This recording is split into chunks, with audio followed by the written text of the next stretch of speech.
Irmãos, não se esqueçam, tá? No finalzinho, adquirir o CD, amém? Para estar ajudando o ministério dos irmãos, amém? Levante sua mão, vamos estar orando agora, passando a palavra para o pastor, amém? Soberano Deus, eterno Pai, neste momento o Senhor pedimos aqui ao Pai Santo, que o Senhor derrame a tua bênção, a tua graça, que o Senhor use, ó Pai Santo, o teu cérebro, Pai Santo, pelo poder da palavra, pelo poder do teu Espírito, ó Pai. Espírito Santo, venha, toma o seu lugar de honra nesta noite, e no nome de Jesus, ó Pai, que o Senhor fala os corações, no nome do Senhor, amém? Meus amados, agora eu peço aos irmãos, né? Os irmãos cantaram, os irmãos dançaram para Jesus, tudo para Jesus, né? Certo? Mas agora Jesus quer falar com vocês através da palavra. Pega um pouquinho de cada vez, quando eu tenho tempo, né? O povo dança, o povo canta na hora da palavra, certo? Começa a escorregar igual que água, né? Não é verdade? Não é verdade, pastor? Amém? Então os irmãos façam isso comigo. Amém? Porque tudo é maravilhoso, tudo é gostoso. O mais gostoso agora vai vir. Certo? Amém? A dança, a música alegra o coração, a alma. Mas a palavra que vai dar estrutura para as nossas vidas, orientar tudo que está passando nesse mundo tão ruim, né? Amém? Em nome de Jesus, que Deus abençoe. Fica à vontade, meu querido, eu vou ficar lá mais um pouco comigo, tá?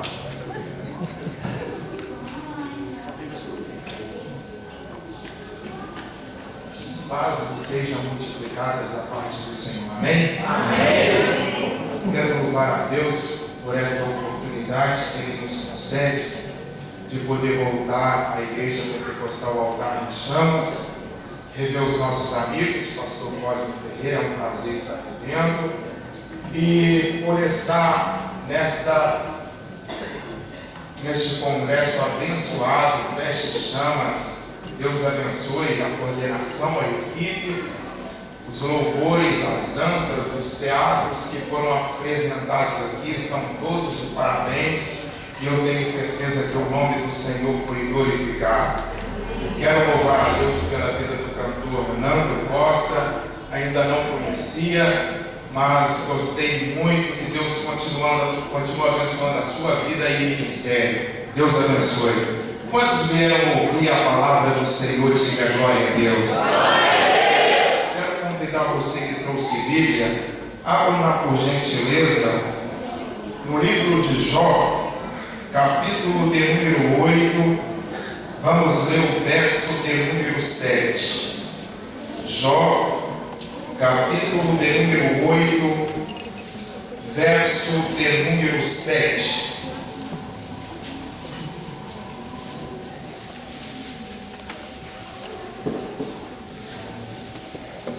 Jó, capítulo de número 8, verso de número 7. Quantos encontraram a referência bíblica que eu estou anunciando? Queira confirmar dizendo amém bem forte. Amém. Diz assim a palavra do Senhor: o teu princípio, na verdade, foi pequeno, mas o teu último estado crescerá em extremo. Vou ler este verso por mais uma vez. O teu princípio, na verdade, foste pequeno, mas o teu último estado crescerá em extremo.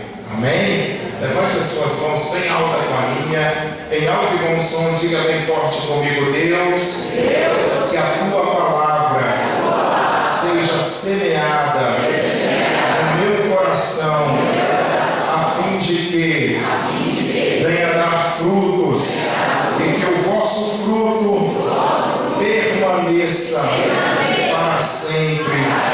Amém. Levanta o dedo de profeta bem alto comigo, aponta ele carinhosamente para o mínimo 2 ou 3 pessoas, diga para ele, diga para ela: Deus tem uma palavra para você nessa noite. Deus tem uma palavra para você nessa noite. Queres tomar um assento, por gentileza? Fica na dispensação do Espírito para o adorar.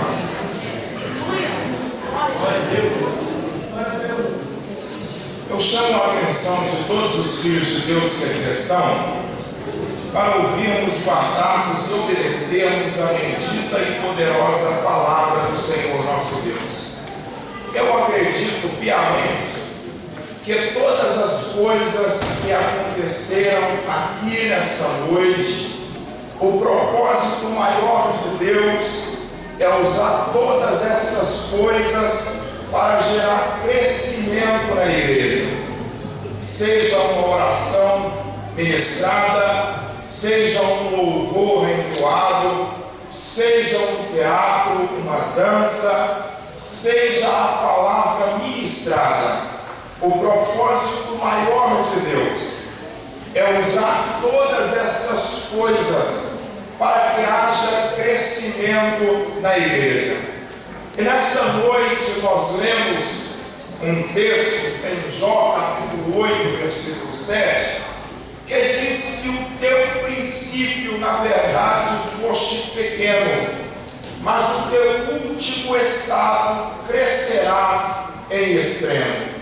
Com base neste texto que nós lemos nesta noite, eu quero ministrar a palavra de Deus sobre as vossas vidas, vinculando a este tema: coisas que cooperam para o crescimento da igreja. Coisas que cooperam para o crescimento da igreja. E a primeira coisa que eu quero citar nesta noite, que coopera para o crescimento da igreja, é não deixar o pecado entrar dentro dela. Quando eu falo sobre pecado, vale a pena ressaltar que pecado não são dogmas instituídos por igrejas denominacionais, por pastores, líderes ou evangélicos, mas pecado à luz da Bíblia Sagrada é a transgressão voluntária contra o caráter, a santidade e a soberania de Deus. Então, toda transgressão voluntária contra o caráter, a santidade e a soberania de Deus constitui-se em pecado. Em Mateus capítulo de número 19, a Bíblia Sagrada diz, Jesus ele deixa bem claro para a gente que pecado é a violação do homem contra a vontade de Deus expressa na sua palavra. A carta de Paulo aos Romanos, no capítulo de número 3 ao 5, e também do capítulo 5 ao capítulo 8, o apóstolo São Paulo define o pecado como um mal que aflige a toda a humanidade. E o remédio para este mal não é outro senão Cristo, na operação por Ele operada na cruz no Calvário. Aleluia! Mas quando nós lemos a Bíblia Sagrada, nós começamos a perceber que existe sim a possibilidade de um pecado entrar dentro da igreja. O escritor anônimo da Epístola aos Hebreus, no capítulo de número 12, no versículo 1, ele diz que o pecado nos arrodeia tão de perto. O apóstolo São Paulo, escrevendo a sua primeira carta aos Coríntios, no capítulo de número 10 e no versículo de número 12, ele disse que aquele que está em pé, olhe e cuide para que não caia. O próprio apóstolo, escrevendo a igreja de Tessalônica, no livro de 1 Tessalonicenses, capítulo 5, versículo 22, ele diz: fugir da aparência do mal. Por quê? Porque existe a possibilidade do pecado encontrar brecha na nossa vida e ganhar espaço na nossa vida. Mas a primeira coisa que coopera para o crescimento da igreja é não deixar o pecado entrar dentro dela, mesmo que você tenha que levá-la para o deserto. Tem um personagem na Bíblia do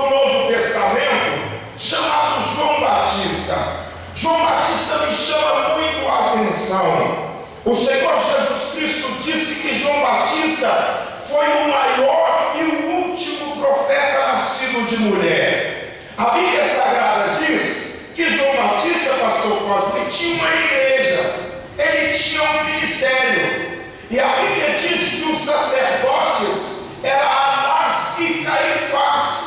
Parece que eu vejo João Batista indo no templo, e para quem não sabe, Anás e Caifás, eles não ministravam contra o pecado, eles não ministravam palavra de arrependimento, eles não falavam sobre salvação. Pelo contrário, eles eram coniventes com o pecado alheio. E a Bíblia diz em Romanos capítulo 1, versículo 32, que aquele que não peca, mas consente com o pecado, ele se torna coparticipante do mesmo pecado. No mundo espiritual, no âmbito espiritual, a gestão de Anás e Caifás era uma catástrofe. Haja vista que uma certa ocasião, Jesus entrou no templo, derrubando as mesas, açoitando os cambistas, e em tom de fúria, Jesus Cristo dizia assim: a minha casa será chamada casa de oração, mas vós a tendes convertido em covis de ladrões. Então parece que eu vejo um Batista dizendo consigo mesmo: aqui não vai dar para me exercer o meu ministério, aqui não vai dar para me exercer a minha função. Então o que João Batista faz? Ele pega a igreja e leva a igreja para o deserto. Aí a Bíblia Sagrada diz que lá no deserto, João Batista começa a pregar uma mensagem diferente. Ele pregava contra o pecado e pregava arrependimento no Filho de Deus. Talvez alguém pode dizer: João Batista ele pregava só se for ao vento. João Batista, acredito que ninguém foi ouvir a sua mensagem, mas a Bíblia Sagrada diz que quando João Batista começou a pregar, povos saíam de Jerusalém, da Judéia e das cidades circunvizinhas do Jordão para ouvir João Batista pregar. Talvez alguém pode dizer que mensagem sobre pecado e arrependimento espanta o povo da igreja. Pelo contrário, mensagens de pecado e arrependimento atrai o povo para a igreja. Sabe por quê? Porque o povo tem sede de viver uma vida mais íntima com Deus. Quantos querem viver uma vida mais íntima com Deus?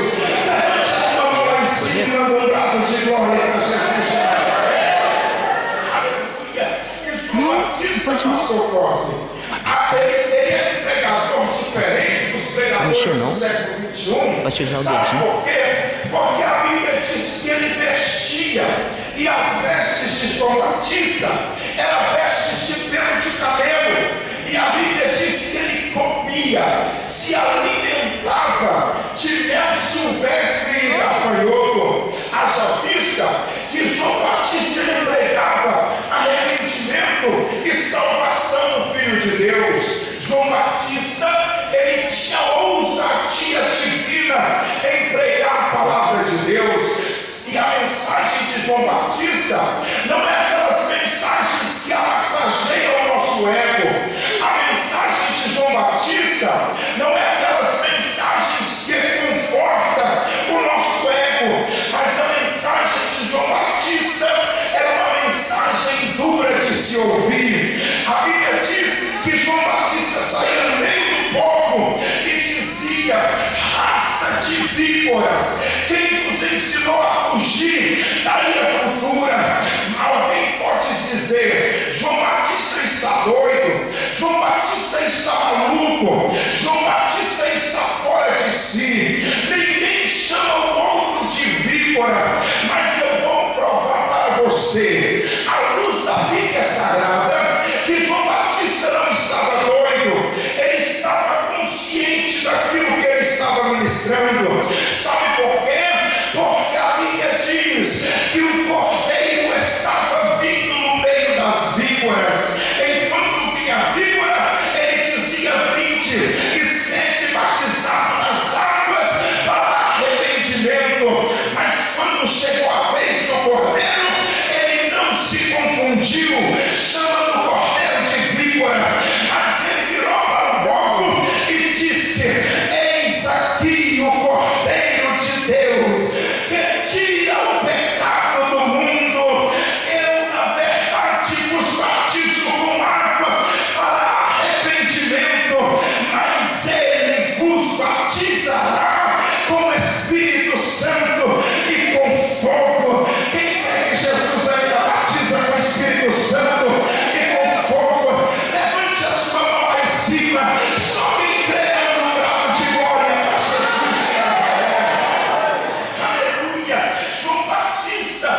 tem poder para tirar todo o embaraço da nossa mente, do meio da igreja, para que nós não venhamos deixar o pecado ganhar espaço, porque enquanto o pecado estiver do lado de fora da igreja, então Deus vai conduzindo esta igreja em vitórias. Só quem crê, levante a tua mão lá em cima, manda um lado de glória para Jesus.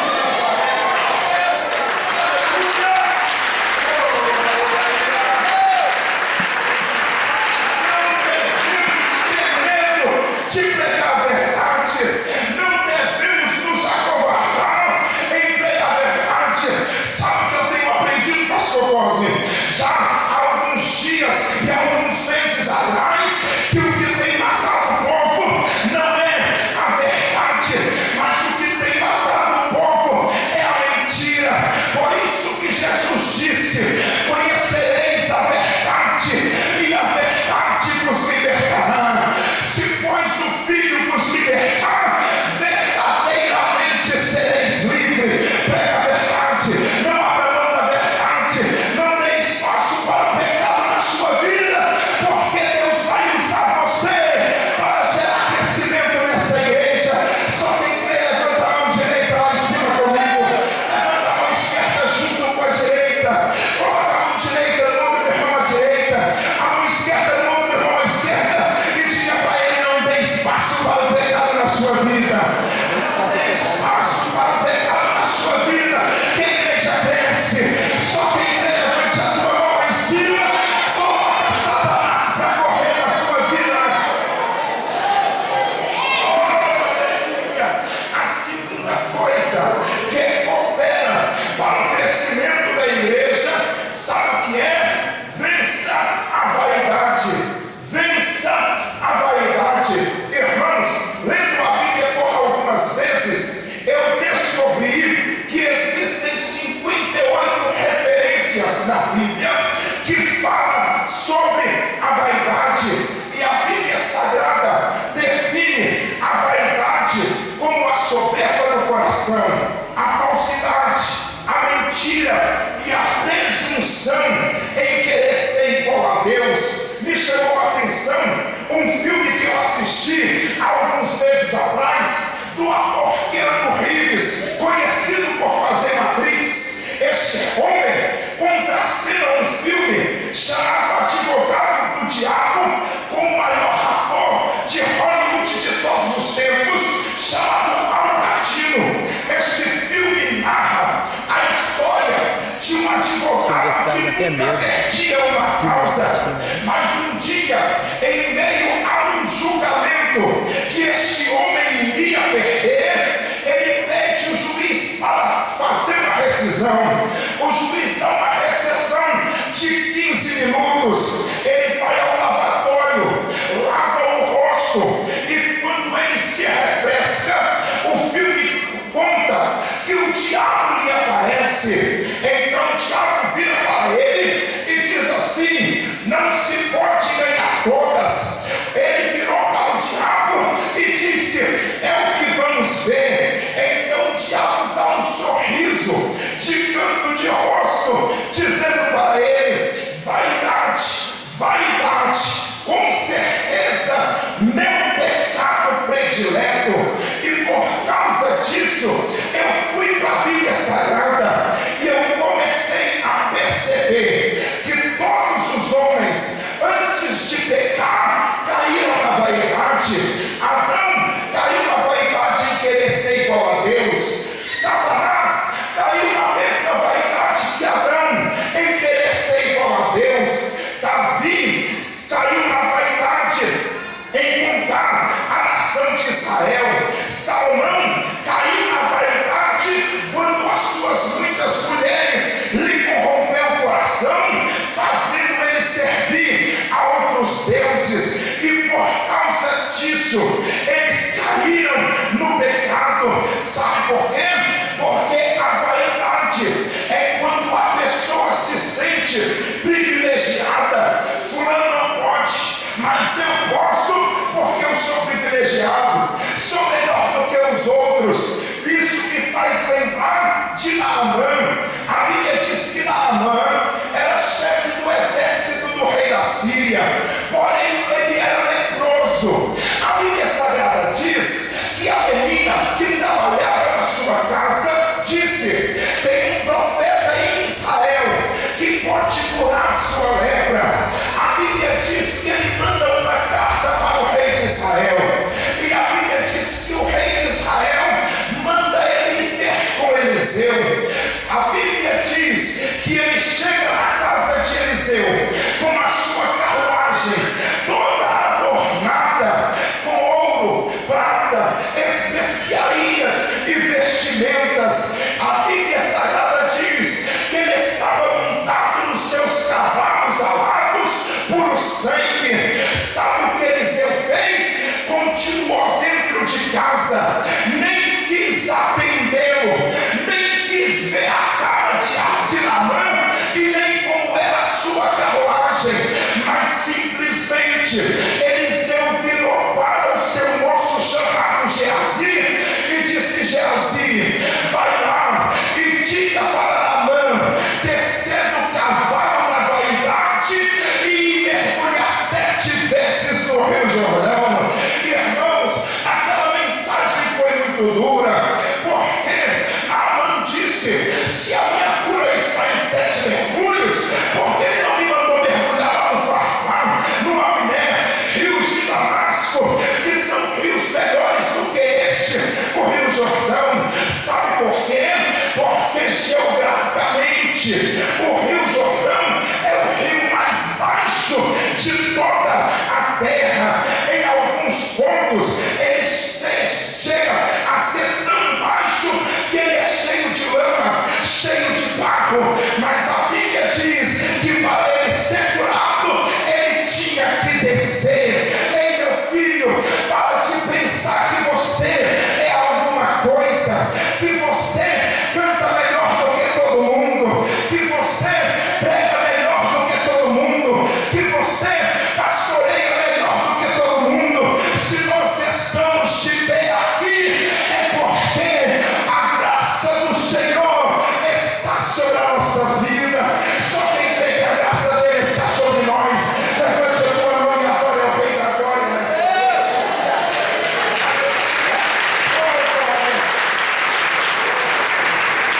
Tem um texto da Bíblia que me chama muito a atenção.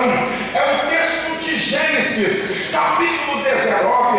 A Bíblia diz que os 3 anjos vão na casa de Abraão dizer para Abraão: Abraão, vamos destruir Sodoma e Gomorra. Abraão, irmãos, poderia chegar diante do anjo do Senhor e dizer: Senhor, de todos os patriarcas, eu sou o maior. Ele poderia dizer: Senhor, eu sou o pai da fé. Mas a Bíblia diz que ele se prostrou diante do anjo do Senhor e disse ainda que eu seja pó e cinza, salva Ló e a sua família. Ei, meu filho, eu sei que você se arrumou muito bem para vir para este feche-chamas, mas não esqueça que você é pó e cinza. Aleluia! A nação de Israel, pastor, é uma nação muito obstinada e orgulhosa. E um dia Deus chamou o profeta Isaías para um desabafo e disse: profeta Isaías, para você o que é um verme? Isaías virou para Deus e disse: Deus, um verme para mim não é nada. Então Deus virou para o profeta Isaías e disse: então diga para o meu povo que eles são menos do que nada. Sabe como é orgulhoso diante de Deus? Menos do que nada. Sabe como é vaidoso diante de Deus? Menos do que nada. Sabe como é soberbo diante de Deus? Menos do que nada. O salmista do Salmos 24 fez uma pergunta ao Senhor, versículo 3: Senhor, quem subirá no seu santo monte e quem entrará no seu santuário? Então Deus disse: aqueles que forem limpos de mão e de coração, que não jura falsamente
Terceira coisa que coopera para o crescimento da igreja, já para a gente começar a encerrar, sabe qual é?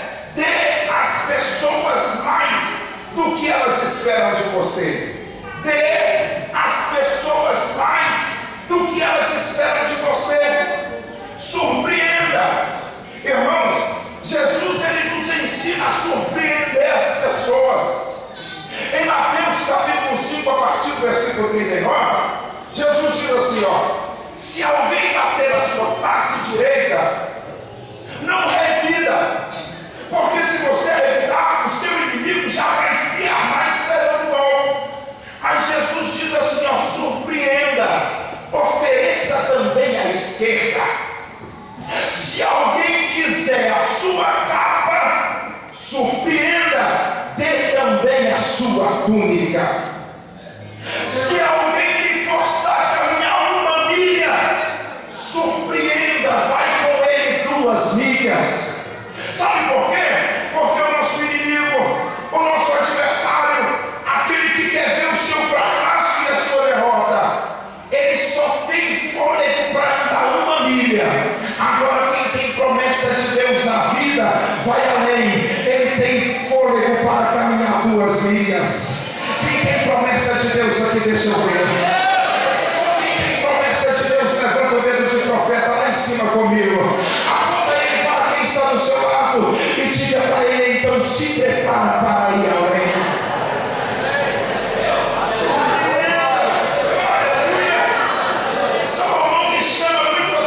Irmãos, a Bíblia diz que um dia a rainha de Sabá foi visitar o palácio do rei Salomão. A Bíblia Sagrada diz que quando ela estava saindo da sua terra para Jerusalém, ela fez um baú de ouro, encheu ele de presentes, de especiarias e levou para o rei Salomão. A Bíblia Sagrada diz que quando ela foi introduzida ao rei, ela disse, meu rei, meu senhor, aqui está presentes que eu trouxe para você. Parece que eu vejo Salomão dando uma olhadinha no baú, tirando o véu, dando uma olhada nos presentes e dando um sorriso de canto. Quando ele de repente chama a rainha de Sabá e diz, venha, siga-me. Ele agora conduz a rainha até a sala do tesouro. Irmãos, para quem não sabe, a sala do tesouro só podia entrar o rei, o sumo sacerdote e o tesoureiro, mas ninguém poderia entrar lá. Mas ele surpreende a rainha, levando a rainha para a sala do tesouro. Parece que eu vejo Salomão tirando o véu. E quando ele tira o véu e a rainha vê toda aquela quantia de ouro, de pratas, de peças preciosas, imagina como que ela fica babando. De repente Salomão a surpreende dizendo, leva o que você quiser contigo para a sua terra. Imagina um choque emocional no coração da rainha de Sabá. Sabe por quê? Porque Salomão a surpreendeu. E quando Salomão a surpreendeu, lá no livro de 2 Crônicas, capítulo 9, a rainha vira para Salomão e diz assim, muito eu ouvi falar a teu respeito, mas muito mais é o que os meus olhos veem do que o que eu ouvia falar. Sabe o que eu quero dizer para você? É que quando você surpreender as pessoas, dando elas mais do que elas esperam de você, elas vão ter uma outra visão ao teu respeito e vão dizer, eu ouvia falar de você assim, mas você é diferente, você é especial, você é uma obra, é uma criação exclusiva de Deus que faz a diferença e que sabe surpreender as pessoas que vivem ao teu redor. Só quem vai surpreender as pessoas, levante a tua mão e adora o Senhor.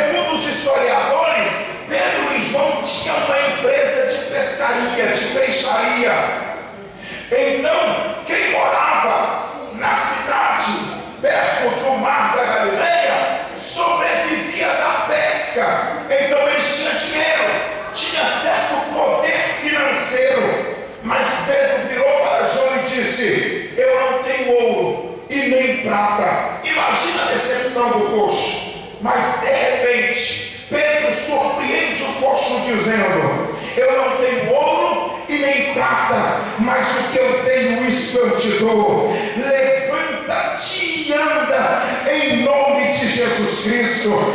Parece que eu vejo o coxo, parece que ele nem digeriu aquela frase direito, quando de repente Pedro estende as mãos, coloca o coxo de pé.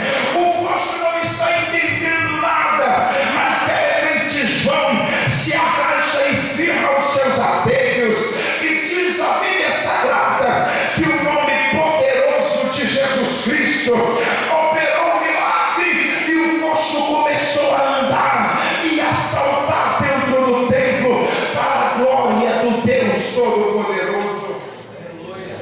Mas o coxo não ia andar se Pedro não estendesse a mão. O coxo não ia andar se João não firmasse os seus adeios. Sabe por que o coxo andou? Porque Pedro e João surpreendeu. Sabe o que eu tenho aprendido, irmão, ultimamente?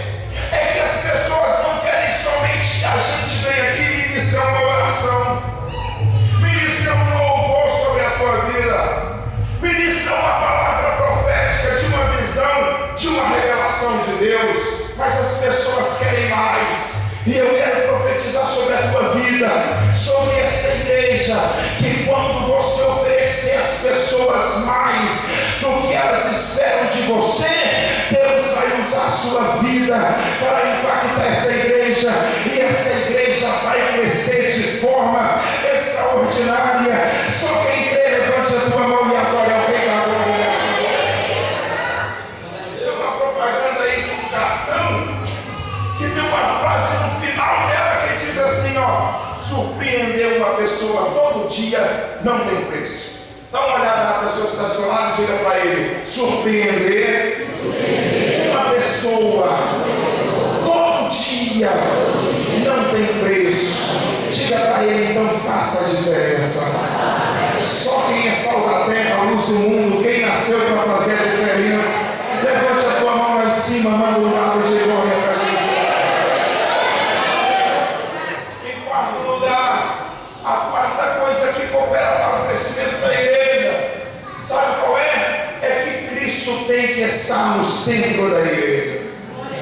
Irmãos, lendo a Bíblia Sagrada por algumas vezes, eu descobri algo fascinante, Robson. Primeiro, quando Jesus foi crucificado, lá no Monte Gólgota eram 3 cruzes. Jesus estava na cruz do meio, na cruz do centro. Em toda a Bíblia Sagrada, você pode ler ela de Gênesis a Apocalipse. Jesus é o tema central da Bíblia Sagrada. Portanto, Jesus está no centro da Bíblia. A história da humanidade é dividida em 2 partes: antes de Cristo, depois de Cristo. Jesus está no centro da história da humanidade. A ciência diz que o universo está em constante expansão, e eu acredito nessa teoria. Mas o ponto central do universo não é outro senão Cristo. Mas em muitas igrejas, aonde é que Jesus está? Do lado de fora, como na igreja de Laodiceia. E lá em Apocalipse capítulo 3, versículo 20, ele estava batendo na porta dizendo: eis que eu estou na porta e bato, e se alguém ouvir a minha voz e abrir a porta, eu entrarei em sua casa e com ele cearei, e ele ceará comigo. Tem muitas igrejas que tem tudo, mas não tem Jesus. E igreja que tem tudo e não tem Jesus não tem nada. Mas uma igreja que não tem nada, mas se ela tiver Jesus, então ela tem tudo. Eu glorifico a Jesus nesta noite, porque Jesus está no centro desta igreja. Só quem quer que ele está no centro, levante cima, manda um brado de glória para Jesus de Nazaré, porque Ele está no nosso meio. Aleluia! No final do século XX, pastor, nos Estados Unidos tinha muita igreja racista, sabe? Não podia fazer parte dela quem fosse de cor. E um certo dia um obreiro da igreja virou para o pastor dessa igreja racista e disse: pastor, eu quero congregar na sua igreja. O pastor deu um sorriso irônico para ele e disse: meu filho, você sabe que a nossa igreja não tem tal costume. Faz o seguinte, vai orar a Deus, depois você volta aqui e vê o que Deus falou com você. O irmão foi, orou, 15 dias depois ele volta, chama o pastor e diz assim: pastor, eu orei, Deus falou comigo. Aí o pastor virou para ele e disse: o que é que Deus falou com você? Deus disse para mim desistir de congregar na sua igreja. O pastor virou para ele e disse: eu não te falei? Desista. Aí o obreiro virou para o pastor e disse: pastor, Deus me disse para mim desistir, porque ele também tentou congregar na sua igreja e não conseguiu. Ei, meu filho, tem igreja que tem tudo, mas não tem Jesus. Mas uma igreja que tem Jesus, ela cresce. Uma igreja que tem Jesus, ela desenvolve. Uma igreja que tem Jesus é como uma árvore plantada junto ao ribeiro, que dá fruto na estação própria e as folhas não caem, porque ela está ligada na pessoa de Jesus. Quem pode levantar as mãos e glorificar o nome do Senhor?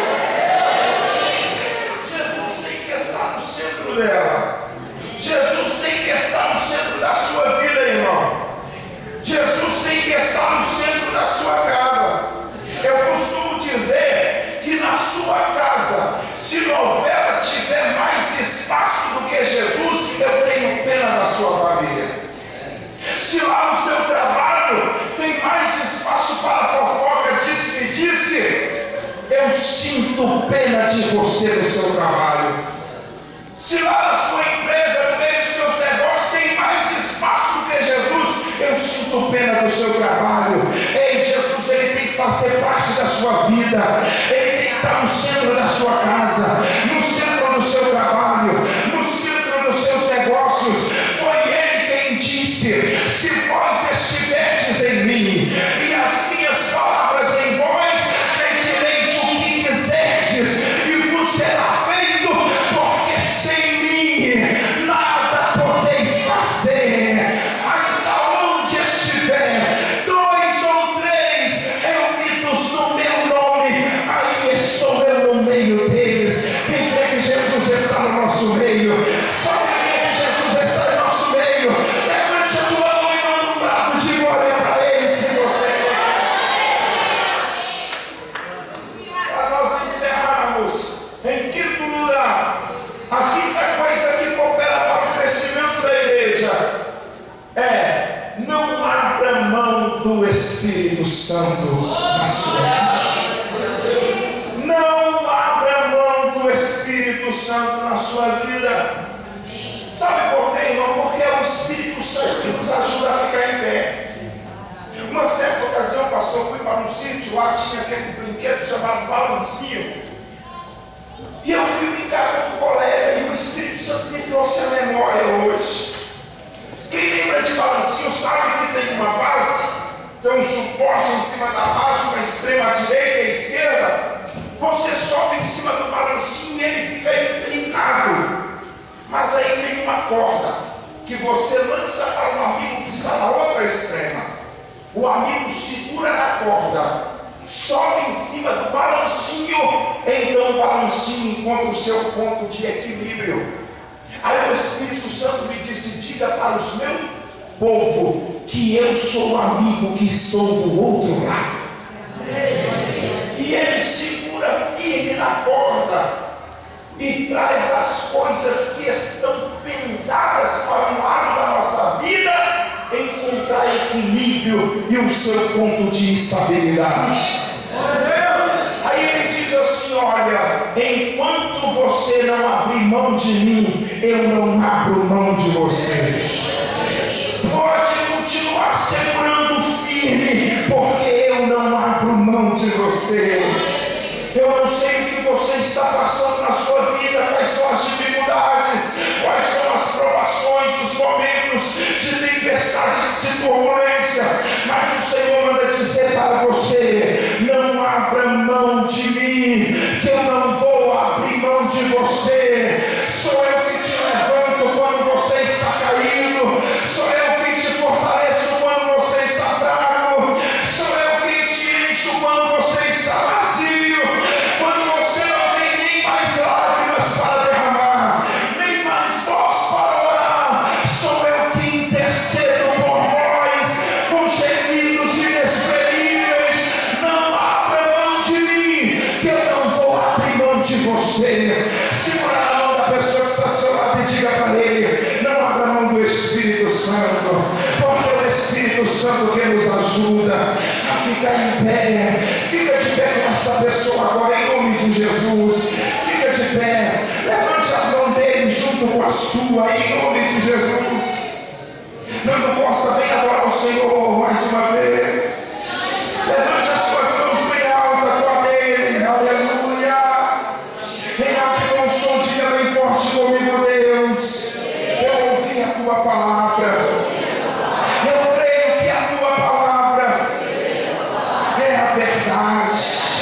Diga comigo: Deus, eu creio que eu estou no lugar certo, que o Senhor me colocou para gerar crescimento para o teu reino. Diga comigo: Deus, se o Senhor vai usar a minha vida, então abre os céus